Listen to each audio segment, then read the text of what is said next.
Fala pessoal, tudo bem com vocês? Sejam muito bem-vindos a mais um vídeo do nosso canal, o canal Teologia 2. E hoje nós estamos dando continuidade a esse quadro conhecido como Ao Pé da Letra. Esse quadro que tem por objetivo pegar textos que são costumeiramente mal interpretados ou textos que são difíceis de serem interpretados. E aqui a gente tenta trazer uma boa interpretação, uma boa exegese, uma boa hermenêutica para te ajudar a compreender esses textos. Mas antes da gente adentrar no texto que você já deve ter visto aí no título do vídeo, eu gostaria de pedir aquelas coisinhas tradicionais para você se inscrever no nosso canal, para você deixar o like aí no vídeo, para você ativar o sininho aí para receber as notificações do YouTube toda vez que a gente soltar algum vídeo novo. A gente pede para você curtir e comentar para poder gerar engajamento no vídeo e assim você nos ajuda fazendo com que o vídeo chegue a mais pessoas. E essa é a intenção do nosso canal, que a boa teologia, a boa palavra de Deus chegue ao maior número de pessoas possíveis. A gente pede também para você se inscrever nas demais redes sociais, nós estamos também no Facebook e no Instagram,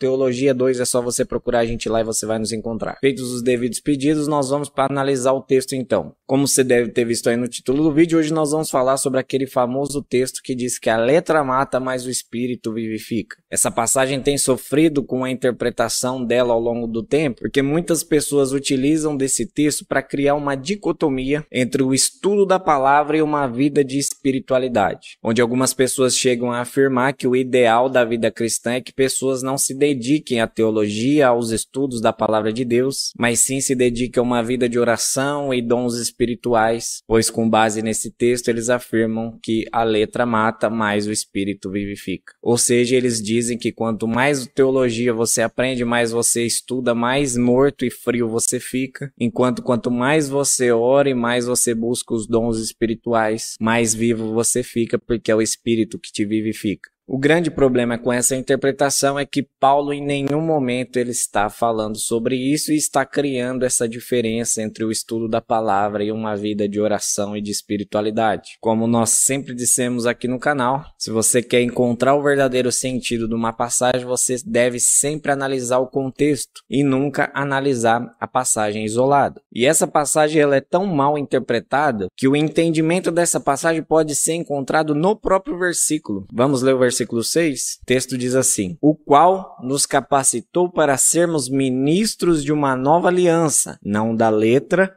mas do Espírito, porque a letra mata, mas o Espírito vivifica. No próprio contexto imediato do versículo, a gente já encontra a resposta para o que significa essa letra matar e o espírito vivificar. Paulo está dizendo que Deus os chamou para serem ministros de uma nova aliança, ou seja, essa nova aliança é o Evangelho de Cristo Jesus. Então fica fácil a gente entender que Paulo está fazendo uma diferença não de estudo teológico e de vida de oração, mas sim Paulo está fazendo uma diferença entre a antiga aliança e a nova aliança. Então a letra que mata nesse versículo, ele está falando da letra da lei do Antigo Testamento. Mas como aqui no canal nós não gostamos de trabalhar com versículos isolados, nós vamos ler o contexto todo, que aí vai ficar muito mais claro para vocês a interpretação dessa passagem. A partir do versículo 1, o texto diz assim: estamos começando outra vez a recomendar a nós mesmos? Ou será que temos necessidade, como alguns, de entregar cartas de recomendação para vocês ou pedi-las a vocês?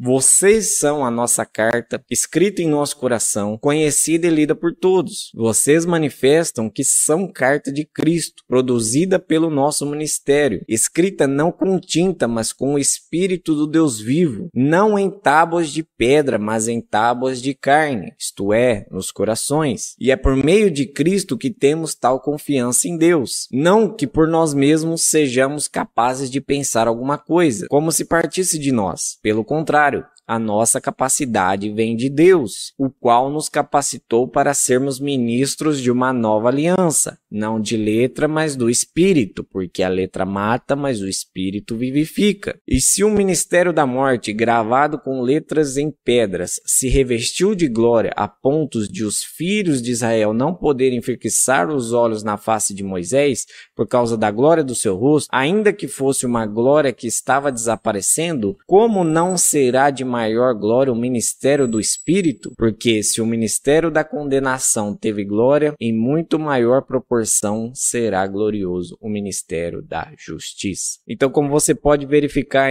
tanto no contexto anterior como no contexto posterior do versículo 6, fica claro aqui que Paulo está fazendo uma diferenciação entre a antiga aliança e a nova aliança. No versículo 3 fica clara essa diferenciação quando ele fala de tábuas de pedra e tábuas de carne. O fato dele citar aqui tábuas de pedra fica claro que ele está falando da lei do Antigo Testamento, uma vez que Moisés escreveu as leis que foram entregues por Deus em tábuas de pedra. Mas agora ele diz que o evangelho de Jesus Cristo, a palavra de Deus, essa sim será gravada em tábuas de carne, ou seja, nos nossos corações. E ainda no versículo 9, ele vai dizer que a lei era um ministério da condenação. E mesmo esse ministério da condenação teve a sua glória. E aí ele vai chamar a nova aliança de ministério de justiça. E aí ele diz que esse novo ministério de justiça, que é a nova aliança em Deus, que é a aliança em Cristo Jesus, que é o evangelho de Jesus Cristo, ele vai dizer que esse ministério de justiça é muito mais glorioso. Então aqui nessa passagem fica claro que aqui Paulo não está falando de um estudo da palavra de Deus que esfria ou que mata, e nem está falando de uma vida de oração e de espiritualidade que vivifica, mas sim ele está fazendo uma diferenciação entre a antiga aliança e a nova aliança. Ele está falando sobre a lei e sobre o evangelho de Jesus Cristo. Mas é importante a gente salientar aqui no canal que essa dicotomia que tentam fazer, ela não é saudável em nenhuma das partes. Sejam aqueles que se dedicam demais ao estudo da teologia da palavra de Deus e abandonam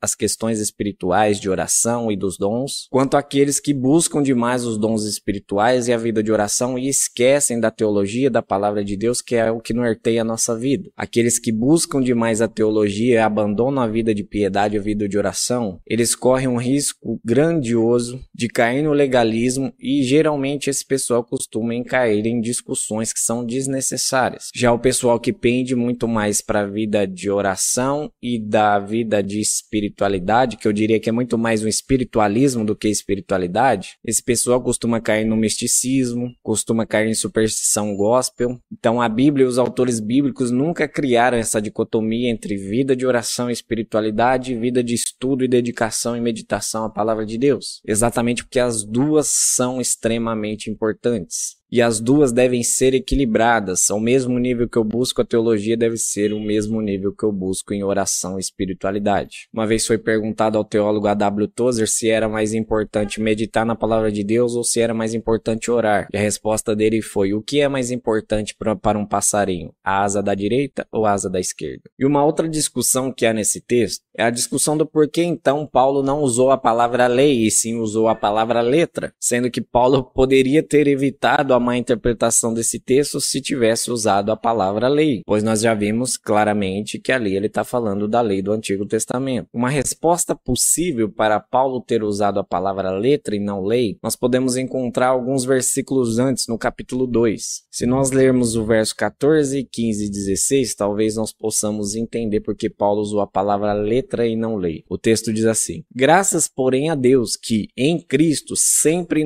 nos conduz em triunfo e, por meio de nós, manifesta a fragrância do seu conhecimento em todos os lugares. Porque nós somos para Deus o bom perfume de Cristo, tanto entre os que estão sendo salvos, como entre os que estão se perdendo. Para com estes, cheiro de morte para a morte, para aqueles aroma de vida para a vida. Quem, porém, é capaz de fazer estas coisas? Possível a gente entender então que Paulo utilizou a palavra letra talvez por causa dessas palavras que ele disse um pouco antes. Por causa dessa passagem, possivelmente cabe a interpretação de que Paulo não estivesse falando somente da lei. Nós já vimos que sim, ele estava falando da lei por causa de todo o contexto que a gente já explicou aqui. Talvez ele pudesse estar falando também de todos os tipos de escritos, inclusive o Evangelho de Jesus Cristo. Porque como aqui no capítulo 2, como nós lemos, o verso 14, 15 e 16 vai dizer que aqueles que pregam o Evangelho, que ministram o Evangelho de Jesus Cristo, eles são como um aroma de Jesus Cristo para Deus. E esse aroma são vida para aqueles que têm vida, mas é um cheiro de morte para aqueles que estão mortos. Então algumas pessoas, alguns teólogos, por exemplo, como John Piper, um dos maiores teólogos que temos na atualidade, ele vai afirmar que a palavra letra ali não significa apenas a lei. Ele diz que sim, ali Paulo está referindo-se sim à lei, mas não somente à lei. Mas ele também está se referindo ao evangelho, uma vez que quando o evangelho chega para pessoas que estão mortas, é como um cheiro para a morte, como diz o versículo 16 do capítulo 2 que nós lemos. Por isso alguns vão argumentar que Paulo não utilizou simplesmente a palavra lei, exatamente porque ele estava dizendo que qualquer tipo de escrito, inclusive o evangelho, se não vier com a vida do Espírito, vai acabar gerando morte para aqueles que estão mortos. E você, conhecia essa interpretação? Você é um daqueles que já afirmou que não é bom estudar muito, nem conhecer a teologia, porque senão a gente vai acabar morrendo, que a gente deve apenas se dedicar à vida de oração e espiritualidade para a gente poder ter a vida do Espírito? Ou você já conhecia que essa interpretação era equivocada? Diga aí nos comentários o que você acha disso tudo e nos ajude a gerar engajamento no vídeo. E eu peço também para você se inscreva no nosso canal, dê like no vídeo, ative o sininho para receber as notificações do YouTube e nos siga também nas demais redes sociais, Facebook, Instagram,